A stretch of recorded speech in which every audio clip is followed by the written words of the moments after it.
ലഹരി പിടിയിലാണ് കേരളം കഴിഞ്ഞ കുറേ നാളുകൾ. അത്തരം വാർത്തകളാണ് ഇങ്ങനെ വന്നുകൊണ്ടിരിക്കുന്നത്. ഇതിൻ്റെ ഉറവിടം തേടി അന്വേഷണ സംഘമൊക്കെ ഇങ്ങനെ പല കോണുകളിലേക്ക് പോകുമ്പോൾ ഏറ്റവും പ്രധാനപ്പെട്ട വാർത്ത കൊച്ചിയിൽ നിന്ന് വരുന്നത് കേരളത്തിലേക്കുള്ള ഹൈബ്രിഡ് കഞ്ചാവിൻ്റെ കടത്ത് വലിയ തോതിൽ വർദ്ധിക്കുന്നുണ്ട്. കൊച്ചി വിമാനത്താവളം വഴിയുള്ള ഹൈബ്രിഡ് കഞ്ചാവുകളുടെ കടത്താണ് വർദ്ധിക്കുന്നത്. ഇതിന് പിന്നിൽ രാജ്യാന്തര ലഹരി സംഘങ്ങളുണ്ട് എന്നാണ് കണ്ടെത്തൽ. കഴിഞ്ഞ 6 മാസത്തിനുള്ളിൽ കൊച്ചിയിൽ മാത്രം പിടിച്ചത് 85 കിലോ കഞ്ചാവാണെന്നാണ് കണക്കുകൾ. ലഹരി കേസുകൾ വർദ്ധിക്കുമ്പോഴും അന്വേഷണത്തിന് എക്സൈസ് വകുപ്പിന് പരിമിതികളേറെയാണ്. മതിയായ ഉദ്യോഗസ്ഥരില്ലാത്തതും സാങ്കേതിക സംവിധാനങ്ങളുടെ അപര്യാപ്തതയും എല്ലാം അന്വേഷണത്തെ കാര്യമായി ബാധിക്കുന്നുണ്ട്.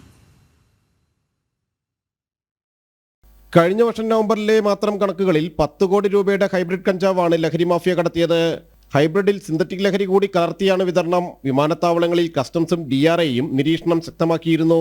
കേരളത്തിലേക്ക് ഹൈബ്രിഡ് കഞ്ചാവ് പ്രധാനമായും എത്തുന്നത് മലേഷ്യയിൽ നിന്നും തായ്വാനിൽ നിന്നുമാണ്. പ്രത്യേക ഊഷ്മാവിൽ കഞ്ചാവ് പരിപാലിച്ചാണ് ഉൽപാദനം.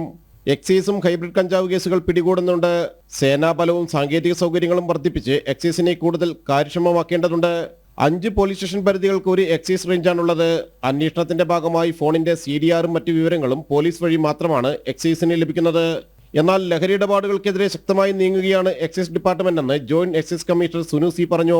റേഞ്ചിന്റെ അധികാരപരിധിയിൽ 4ഉം 5ഉം പോലീസ് സ്റ്റേഷൻ വരെ ഉള്ള സ്ഥലങ്ങളാണ് കൂടുതലായിട്ടുള്ളത്. 4-5 പോലീസ് സ്റ്റേഷനുകളുടെ അതിർത്തിക്കുള്ളിൽ ഒറ്റ എക്സൈസ് റേഞ്ചാണ് ഇപ്പോൾ നിലവിലുള്ളത്. റേഞ്ചിൽ മാക്സിമം 15 പേരോളം ഉള്ള സ്റ്റാഫ് മാത്രമാണ് ഉള്ളത്.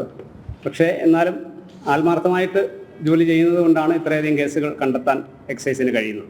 CDRും മറ്റ് ഡീറ്റെയിൽസും നേരിട്ട് ലഭ്യമാകാനുള്ള നിയമം ഇതുവരെ ആയിട്ടില്ല. ഇപ്പോൾ പോലീസിൻ്റെ സഹായത്തോടു കൂടിയാണ് ഒരു മൊബൈൽ നമ്പർ കിട്ടിയാൽ തന്നെ അതിനെ ട്രേസ് ചെയ്യാനും അതിൻ്റെ CDR എടുക്കാനും എല്ലാം നമുക്ക് കഴിയുന്നത്. അപ്പോൾ അതിനുള്ള ഒരു ലാഗിങ് അതിലുണ്ടാവും. അന്വേഷണത്തിന് പെട്ടെന്ന് ഇത് കിട്ടിയെങ്കിൽ മാത്രമേ പ്രതിയെ പെട്ടെന്ന് ലൊക്കേറ്റ് ചെയ്ത് പിടിക്കാനുള്ള സാധ്യതയുള്ളൂ. ചതുരക്കട്ടകളായി കടത്തിക്കൊണ്ടുവന്ന് ചെറിയ ഉരുളകളാക്കിയാണ് ഉപയോഗിക്കുന്നവരുടെ കൈകളിലേക്ക് ഹൈബ്രിഡ് കഞ്ചാവ് എത്തുന്നത്. കൊറിയറുകളായും ഹൈബ്രിഡ് കഞ്ചാവ് എത്തുന്നുണ്ട്.